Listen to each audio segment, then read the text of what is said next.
What's up, everyone? Welcome back to Wingers and Defenders. If you didn't know, good times right now in the U.S. Men's National Team squad. We are all super excited.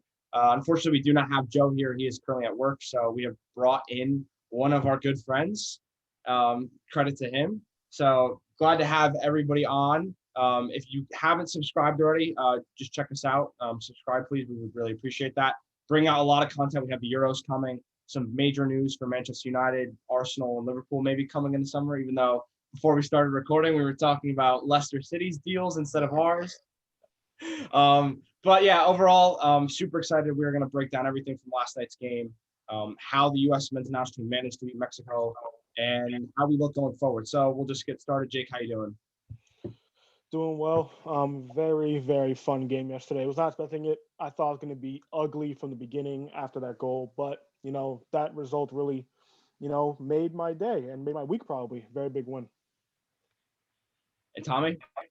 Yeah, it was one of the best U.S. national team games I've seen in a while, and I was really like pleasantly surprised, and I'm also glad that that young group got to experience that rivalry against Mexico and also win a trophy this early on, so they can like push forward and like move on to greater heights. Yeah, I completely agree. So we'll just get started. First of all, obviously the game ended as a 3-2 win in extra time. Did not start off well, so we could just break down the first half before we get on to the more pleasant part of the game for the men's national team. And Mark McKenzie with that error at the beginning of the game, it all seemed like it was going to be just another game for the men's national team where they folded early and Mexico, as the more experienced, more talented team for the majority of the last decade or so, would cruise through a win. And credit to Corona, they pressed really well at the beginning of the game, and once again, 2 minutes less than, I think it was even less than 2 minutes into the game, Mexico finds them up 1-0 on the road, even though there were some Mexican supporters there. But Jake, what did you see on the first goal, and like what was your feeling after that goal had happened with 88 minutes left to play? I just turned the TV on, just turned on CBS Sports, and 55th second, I'm seeing McKenzie just pass the ball to a Mexican player, and it's just a goal in the back of the net, first minute of the game, literally at the minute mark. I was very annoyed because I was looking at Twitter to see reactions, and they're blaming Berhalter for this. But, like, that's not something Berhalter had a problem with. That was a defensive error. And, like, as an Arsenal supporter, I know about defensive errors. And I can tell you that was not manager's fault, a coach's fault. A really ugly, way to concede a goal. And I thought it was really tough. I thought it was going to be a long night. I thought, if they go up 2-0, this could be it. Before halftime, it could be it. And it was ugly. And then early in the game, too, it was kind of like we were trying to get into the game, but Mexico was going to continue to attack us, continue to put pressure on us. And, after that mistake, McKenzie's going to be a little bit nervous, even, after that mistake. So I wanted this game to, be put away as far as like us trying to get a goal right back, respond, which happened later on. But early on, very nerve-wracking for sure. Yeah, and I like you mentioned Berhalter, because a lot of people were questioning him and putting a lot of pressure on him as the manager to, provide a trophy for once for this, national team who hasn't had one in a very long time. And it was interesting because they switched formations. They went with a formation in a system they really have never played before, which was a 5-3-2, I believe, or at least a five in the back formation. I can't remember which one they had in terms of the attacking players, but they played five in the back. They didn't use Matt Miazga. Instead, they went to Tim Ream, who has struggled to say the least at Fulham. He's very old and just doesn't have the pace to deal with attacking wingers, especially ones with speed, which Mexico certainly had last night. And we saw early in the game, they would just put balls over his head, and he wasn't able to track them well. And that's what put so much pressure on guys like Mark McKenzie, who's a young center back, and looked like he was pretty nerve-wracked. He was nervous, certainly, in the early moments of the game. Even was, obviously later in the game, he was the one that gave up that penalty. Not really his fault, but overall, he looked to struggle a little bit against Chucky Lozano and the rest of that Mexican attack. But Tommy, what did you think of the first half performance, especially, before that second goal, which got disallowed? It was like Jake said, like they went at us like ASAP. Like they just decided we have all the pace, we have the attack, and they ran at us, which was like, it was smart. And they noticed like they have an experience in the back. But I mean, like that mistake, it will happen. Like we also have to take it apart. That was a great finish by Mexico. Like it was a pretty damn good finish. So I enjoyed that. I mean, like, but at the same time, like we were able to weather the storm. We're able to like get like just lock it down and like we play that bend but don't break defense. And I don't think that's like we can't keep doing that against teams pushing forward, especially when we went to like the World Cup and stuff like that. But in this game, it did work for us. But like you said, I wasn't a big fan of the Tim Ream selection because, like you say, he definitely struggled and he definitely didn't help his center back partners. Like as a defender, like when you need to feel comfortable with the defender next to you. So I feel like we need to find that defensive partnership that will help us going forward. Because that was definitely because throughout the game there was definitely some stuff in defense. Where I was just like, yeah, that needs to get cleaned up really quickly. So yeah, but I mean, we're able to get it together and lock it down. So that definitely like brought my like hope up. Yeah, I completely agree with you. I think the biggest thing we saw defensively was a lot of gaps. And Chucky Lozano didn't have, his greatest game. It was really Linez when he came on, who Yeah, ended up getting that second goal, who was really dangerous. And I think that was one of the concerns. And I think the thing that Mexico would probably most regret is Tata Martino not bringing him on early enough because he, only had, a handful of minutes before extra time to really make the impact, made the impact, and then obviously we went on to score. But yeah, I think the biggest thing with the U.S. going forward, which we can definitely break down later, especially, but just to bring it up now, is how we can deal with those attacking and guys with a lot of pace. Because obviously, when we get into World Cup qualifying, you're going to obviously have to face Mexico.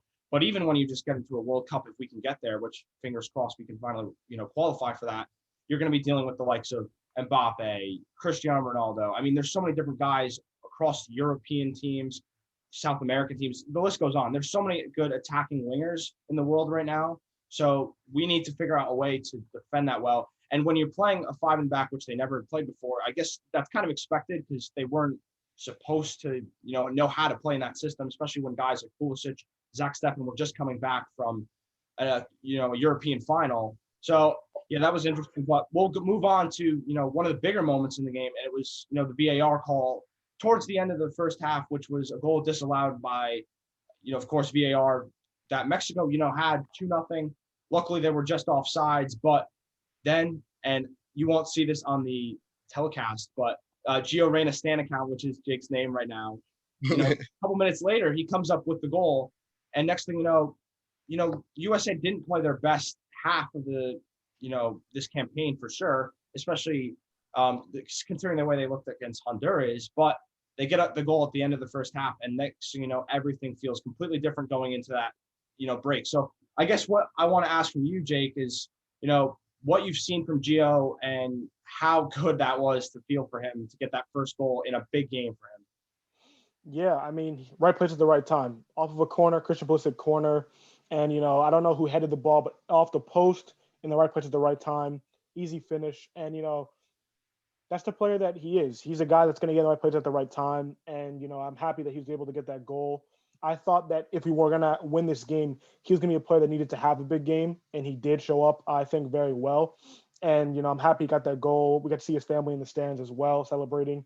It was a big, big moment because, most of that game up until that point, it looked really, really bleak for us. And, that goal was in everyone's spirits and they felt like, okay, we can do this again.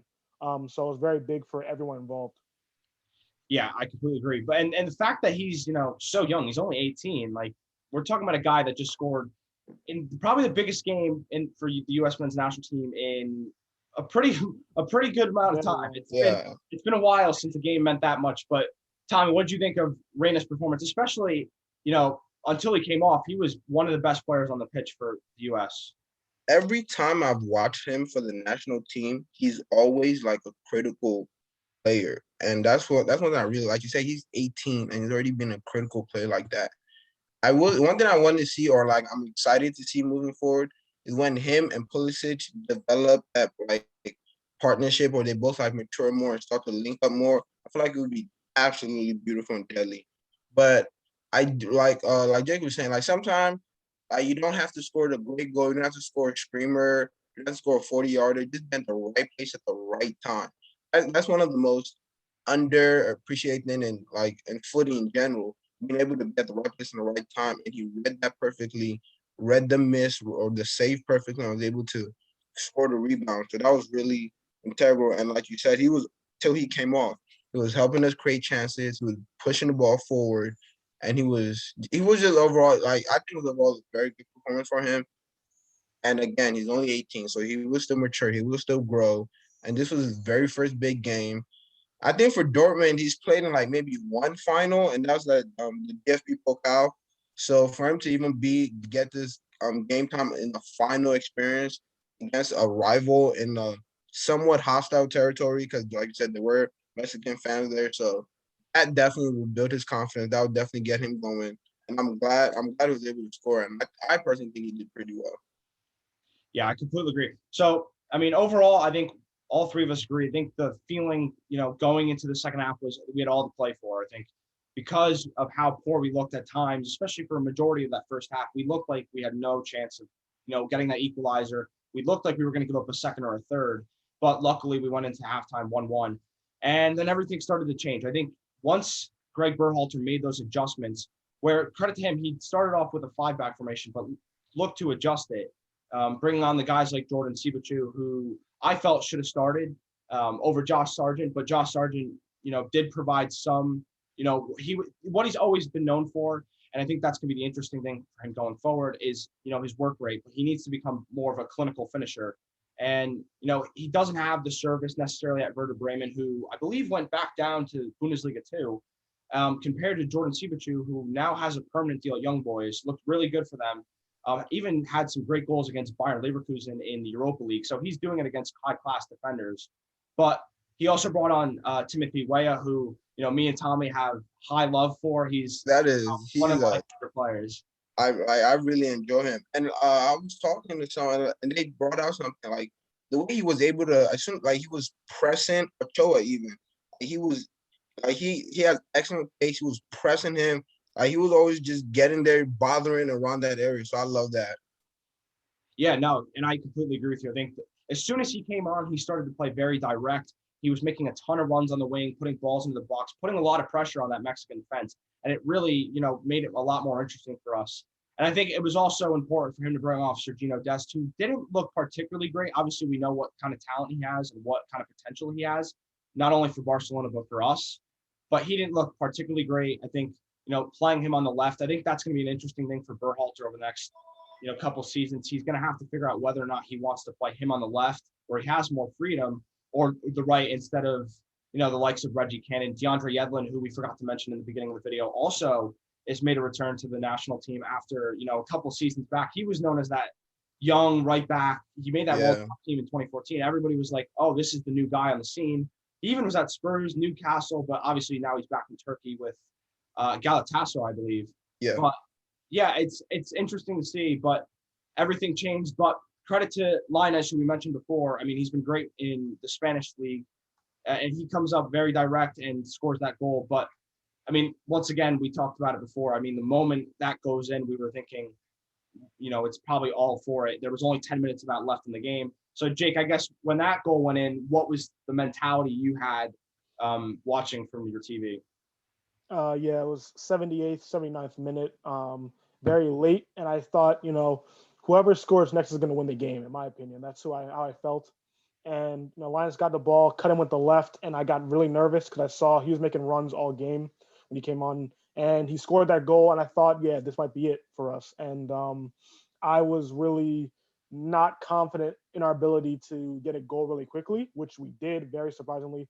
Equalized Weston McKennie, who did actually have the header that got for the first goal for Gio Reyna. He hit it off the post. So he, again, in the air again, was able to deliver on target this time and equalize. But before that goal, I was not really happy with the performance. I'm happy with the goal for Gio Reyna, but overall, we weren't doing enough on the attack. There was runs happening. Defensively, we were pretty sound, but when that goal went in from Mexico and it was 2-1, I got very, very nervous. But Weston McKennie, man of the match, came in, equalized for us. It was big. Tommy, you agree with those feelings you had in the second Yeah, half? and I feel like our best chances came from dead ball situations. Like Ochoa made so many saves off corners to keep them in the game, and we were defending well, but we weren't really like transitioning well into attack. And as soon as the I forgot the Mexican player Mazzini or something. As soon as he cut in and did like Jake said, I was like, I've seen this so many times before. You just know he's aiming for that near post, and I was wanting to go to be able to get down in time. And I was just like, as soon as it went in, I was like, I'm getting another disappointing U.S. performance in a final or in a big game, and I was not confident at all. But I'm glad I got proved wrong. So yeah. Yeah, I completely agree. And I think, you know, throughout the entire night, it seemed like every single corner, every single free kick, there was definitely danger from our attacking side. I think when you have guys like John Brooks, who is incredibly tall, but also incredibly dangerous on set pieces, especially with his size, and we've seen it, you know, like we saw in the World Cup, like Yeah. a long time ago, he scored against Ghana in the late stretches of the game. He's that kind of guy who we can rely on as a guy, and he's also a leader in the back. So credit to him. But he, you know, is really dangerous on those corner kicks, especially. And even when Weston McKennie's up there, I mean, he's 6 foot. We were talking about it before we got on, and he, I mean, like Jake mentioned before, he was the guy that got the header on the first goal. Obviously, came off the post, but seems to be jumping incredibly well on these corner kicks, and you know, providing a lot of power from his head. And he did it on the second goal as well. I mean, a great ball from Reyna, who had come off right after that, you know, ensuing goal, but continuous. That's a great thing to see. I think we saw, you know, Pulisic with the corner kick on the first goal, and also Reyna. So we have a couple of different guys who can provide really dangerous balls into that dangerous area where Ochoa has to make a great save on a couple different other ones. And we could be talking about a completely different game. But moving on, obviously, you know, late towards the game, we have Zach Steffen who comes out, which is probably the biggest story of the night. I mean, Ethan Horvath, I mean, what a man. I mean, we'll get to it more towards the end of the video, but that seemed to shift the game. We saw Steffen look to try to get back on the field, but, you know, I guess it was interesting because, you know, he hasn't played a lot this season. I think it was only 14 games, they said, during the telecast. He's 26. He's not playing much for Man City, and he probably won't be playing for the foreseeable future, excuse me. And, you know, maybe that's an injury. It's a non-contact injury, so we don't know, you know, the extent of it. But, Jake, I guess, what did you think, you know, when Steffen out? Did you trust Horvath? Obviously, he hasn't played much at Club Brugge either. So I guess what was your feeling when Steffen went hurt? I was a bit worried because Steffen is our number one, obviously, and again, non-contact. I didn't really see anything happen that would have like caused a big injury. I mean, I looked away for a while too. I saw him on the ground in a lot of discomfort. Tried to walk it off. I think I saw him kind of like try to jog, jump back and forth, and he put too much weight on his leg, and I saw him wince, and he could barely walk. So when Horvath came on, I was a bit nervous. As far as like just, you know, if they get one more attack, this guy, he's not warm. He hasn't had any touches really at all in this game. Only warm-up touches before the game and before he came on. But, you know, obviously, as you said, just amazing, amazing penalty save that won us the trophy after that, you know, highly contested VAR call and, you know, penalty being given. There's a lot of VAR last night, a lot of Yeah. stoppages. That's what made it very like contentious because there's a lot of VAR, a lot of like players getting into it, shoving each other. A lot of the rivalry was really there. The fans got into it a lot, obviously with the goal at the end. But after the VAR check and the penalty, we thought, okay, Mexico's going to score again. Now we're going to go penalty shootout because it was the very end of the game. And Horvath steps up and makes the biggest save of his career on pretty much no prior game time. And it was amazing. Wonderful to see that. And the team ride around that and stuck it out to the end of the game. Yeah, I think that was, and you mentioned it, it is probably the biggest moment of his career. And I don't think it's very close. I mean, he's not playing much behind Simon Mignolet at Club Brugge. I think he made one appearance in the Champions League, I believe, when they were in the group stages. But overall, I mean, he comes in the 69th minute. So 20 minutes plus all he had in stoppage time, and then obviously extra time. Because and like you mentioned, there was so much stoppage time. I mean, there was 10 minutes added in extra time. There were so many more injuries I think it was almost 8 or 9 minutes in regular time. So it was a long game. Went past midnight for our Eastern viewers in America. So Yeah, it was crazy. I think every single time there was a ball where it looked like maybe, he would bobble it. Chucky Lozano throughout the entire game was, making those runs to get onto his right foot. And it seemed like, maybe one of them he could curl in. But every single time Horvath was asked to make a save, he made the save. So, it'll be interesting to see, and we can get to that at the end. I mean, some people are thinking, maybe Horvath, if can continue and maybe get some more minutes in Europe, who knows? Maybe he can really challenge Stefan for that number one spot. It'll be interesting to see. But now that we're, on the topic of Horvath, I think it's important that we get to, what happened in extra time. So obviously you mentioned VAR. Pulisic goes down. He grew into the game, I would say. I think that's probably how I would put it. He struggled against Honduras, and rightfully so. Not having much time to get ready for that game. But he looked a lot more dangerous as the game got on. He was making those runs, those runs to get into the middle of the field where he could dash at defenders and draw fouls. And I guess, Tommy, we'll start with you. What did you see on the penalty? Did you think it was going to be called? And, what did you think of his, great shot into the top corner?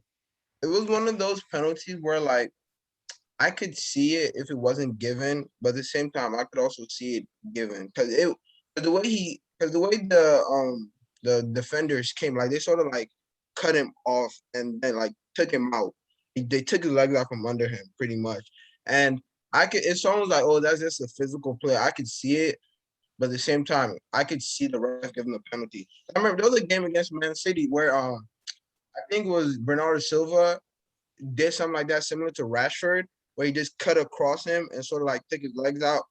And it's, in my opinion, that's a judgment call. You give it to the ref. But if people want to, if people want to say it wasn't a penalty, and I feel like Mexico got balanced out too, because they got a penalty where I feel like, again, it could go either way. Because his hand wasn't, McKenzie, his arm wasn't like in a natural position, or he wasn't flailing. It was legit just a shot that ricocheted off his arm. So I feel like it balanced out. And the penalty, that's definitely just ice cold. Short run up, upper 90, and then the celebration too. I loved it. I'm one of those people like, people like, oh, keep it classy. I don't give a damn. Celebrate how you want. You just scored in a final against a big rival. Come on, I'm all for it. So I loved it really. And like you said, Pulisic did go into the game, and that was good to see. Like I wasn't even like upset or like blamed him because, like you said, continental hangover. He did play in a European final like last week or like a week and a half ago. So it's one of them things like you can expect. Like they played a lot of football this past couple months. So like you can expect him to like take time to like get into the game. So I wasn't really that mad. Yeah, speaking of that picture, I mean, we've seen that all over social media the last 12 hours. That is one of the best pictures I've ever seen on the soccer field. I promise you. Incredible to see, how awesome that looks. And it also added to it, don't forget, he went over to the Mexican supporters. Exactly. So they were throwing Gio Reyna, who, had come off during regular time, got hit in the face. He had to get looked at. So they were not happy. But, I mean, you're playing your rival. You're playing your biggest rival in a final. Like, come on. So I like celebrate like that. I love it. I'm all for it. Like, because honestly, if a Mexican player scored, they would have done the same thing. So why not? Completely agree. But Jake, I wanted to ask you, because obviously we're on the topic of Pulisic. Early in the season, especially once Tuchel came in, it seemed like, the progression we saw during lockdown, it was kind of staggered almost, where we didn't know, can he get into that team? Can he really progress and continue to get to that level we wanted to be at? But, over the back half of the season, he's come up with some big goals. So I guess, what's your feeling of Pulisic at the moment and going forward, I guess? Pulisic is someone that has proven that he can deliver when you give him the opportunities to. Under Frank Lampard and under Tuchel, we've seen that he's not been given, a very, very good run of games over time. Even if he'll score, perfect hat tricks, braces in big games, he'll get a run of 5, 6, 7 games and either get an unfortunate injury or just get dropped, and we don't really know the reason why. When Tuchel came in, they started winning a lot of games, and Pulisic wasn't a part of that, and so he wasn't playing. And Tuchel was his former manager, so I was expecting, maybe we'll see him start more often instead of Timo Werner. Even though Timo Werner was not playing well at all, he was still starting week in and week out for Chelsea. And now we saw him come on in the Champions League final and almost score in the final too. He had a one-on-one where he just missed that. He could have been another goal scorer in the final, still the game for Chelsea. But he's someone where he's going to be dangerous wherever you put him on the field, like on the right, on the left, behind the striker. He is very, very dangerous, very, very skilled. And last night, didn't have the best game ever, but like Tommy said, he just played Champions League final like 7-8 days ago. He's been playing football for the last 2 months nonstop. And so coming on, wasn't going to have the best game ever, but came up with the most important goal, obviously. And that's all that matters. And it was a fantastic penalty. I was holding my breath because there's a long wait in between when that whistle blew and when he actually shot it. Yeah. And that whole sequence was just amazing. Just like running over to the fans, the water being thrown everywhere, just chaos. But it was amazing. Deserved, because he's a player that deserves to take that penalty, the captain of the team.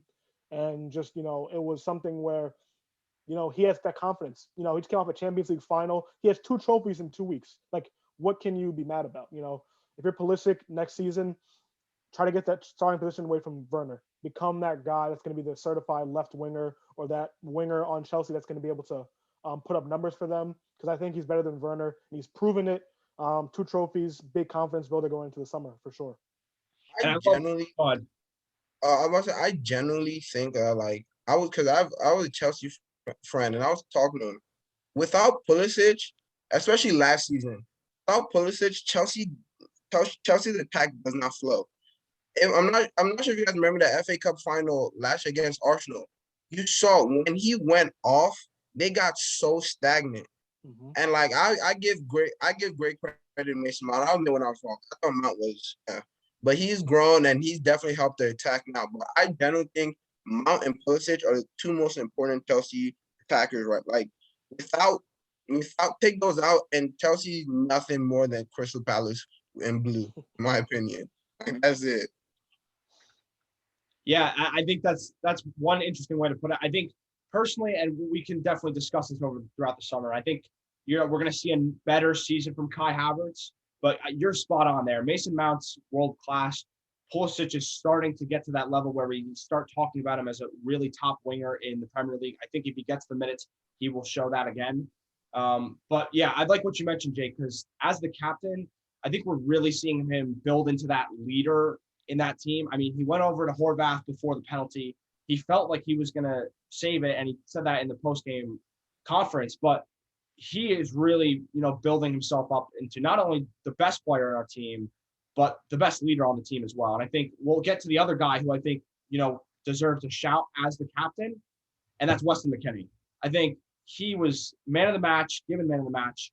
He was frustrating everybody on Mexico. I mean, he was in their ear. He was getting guys to really get angry to the point where they were, pushing and shoving. There was multiple times. There was the one moment that really sticks in my head is where Hector Herrera, had a sliding kick towards Horvath, got him, towards the chest with his studs, and it just was chaos. And like we talked about before, that's why there was so much stoppage time, because there was, 3 or 4 big brawls where everybody was just all in one area, and everybody was, pushing and shoving everybody, saying things, getting really ticked off. And I love it because Weston McKennie, he figures out, what the line is and then doesn't go over it. And he's getting everybody frustrated. I mean, we all saw it. Last night, Mexico did not have their best game, and they really were not happy about it either. And they really showed it when they were getting so angry. So I guess, Tommy, what do you think of Weston McKennie? Obviously had a very good season, a very productive season for Juventus. But what's his stock in terms of helping us, get to that next level in World Cup qualifying? I'm a huge Weston McKennie fan. I would say besides Pulisic, he might be my second or even tied for first favorite. But he'll be important in that midfield because not only is he, because at first I thought he was just a CDM at Schalke. But the way, when I've watched him more, and especially at Juventus, he can contribute going forward to, like you say, he can also frustrate the midfielders. He can, and if you need someone to get stuck in, put a foot in, he can be that guy. If you need someone making late runs into the box, he can be that guy. And like you were saying, he's also a very good leader at a young age. He's 23, 24, so he can definitely help the rest around him. He can help Tyler Adams. He can help Yunus Musa. He can help Gio Reyna even. So I love him in that team, and I love him in the midfield. And like you said, what he was doing last year, as soon as as soon as they slid into Havoc, he was one of the just ran over there like, hey man, what the hell was that? Just fighting for the team. And that's always someone you want to play with. That's someone you want next to you in the tunnel, in the midfield, no matter what. And he's contributing with goals, assists, everything. So I generally feel like moving forward, he's one of the 3 players that we have to keep and build the team around. Like we have to keep him healthy, keep him happy, and just help him and just let him lead us to glory, honestly. Yeah, I completely agree. And I guess Jake, I guess want to ask you before we move on to our like final area of it is I guess who can partner with Weston McKennie the best. I think Tyler Adams is the guy a lot of people talk about, but if he's not fully fit, which seems to be the biggest problem, I guess your alternative in terms of who else could be there to provide that partner to him in that midfield. Well, it depends on how Berhalter wants to play. If he wants to play Reyna as a forward, then Reyna will play there. But I think Reyna can be like that kind of more advanced option when McKennie behind him. Adams, I think, is the most natural double pivot kind of guy. It's going to be more defensive, ball winner, and give the ball to Weston McKennie for ball advancement, ball progression. Again, it could be Yunus Musa as well, even though he can play on the wing or up top as well. Again, he's showing the ability to play in the midfield as well. I think there's a lot of potential there. Definitely some younger players coming through that also can help out. But I think the top 2 really are probably Tyler Adams and Yunus Musa, because Reyna, I think, will be a little too advanced. They won't be as like partners in the midfield. I think Reyna will be a little too high. But I think, Tyler Adams and Yunus Musa will be the guys that are in contention for partnership, because McKennie's the lock in the starting lineup every game. If he's fit, healthy, should be starting every single game. Who you want to put around him up to Berhalter? I think it'd probably be Tyler Adams for the most part. Didn't start last night because it's a whole new system and everything like that. But moving forward, those 2 guys are big. And I think McKennie moving to Juventus was big for him. I thought like Tommy, Schalke, CDM, very good American player. No, it could be cool. But when the Juventus deal went through, I'm like, okay, so scouts in Europe really rate this guy highly. Yeah. And being in a locker room with guys like Ronaldo and Pirlo as their coach, like world-class players, and Juventus is such a big club, you're going to get that mentality to where, going into this Mexico game, you're one of the most valuable players on the pitch. You're extremely valuable to your team and in world football. So he's carrying himself with that, like, I guess, not that weight, but he holds weight on the field now. And we're seeing has a bigger presence on the field. He's able to control games. Fantastic in the air, on the ground, man of the match. And going forward, he'll be one of our key players for sure in the future. Yeah, and I think the biggest thing you mentioned that really stuck with me is the fact that, when you're at Juventus in a big club, there's pressure on you. You have to perform or else you're going to slip up. And they snuck into the top 4. They obviously didn't have their best season, but every single game is important for that team. They have to perform or else, you're going to get dropped. And he was very important for them. I mean, there were times where the team in the midfield especially looked very flat without him. So, yeah, I think the stock for him is going to continue to rise. I think it'd be really nice to see him stay at Juventus for a longer period of time, especially because, he's at the point where he can continue to progress. He's still very young.